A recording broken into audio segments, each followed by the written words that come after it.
Hello YouTube family.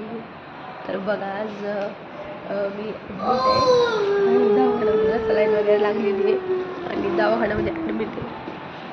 खूपच म्हणजे मला दमायचा त्रास होऊ लागला, त्यामुळे मी काही व्हिडिओ टाकलेच नाही आणि दिवाळीच्या दिवशीपासून ॲडमिट आहे. बघा अर्णव घरी जायचं, सुट्टी होईल. सुट्टी झाली का मग आपल्या घरी जायचंय ना.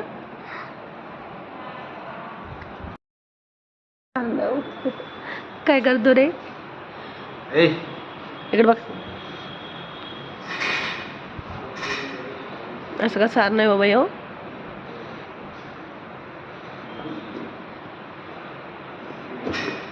उड्या नसते मारत अर्णव.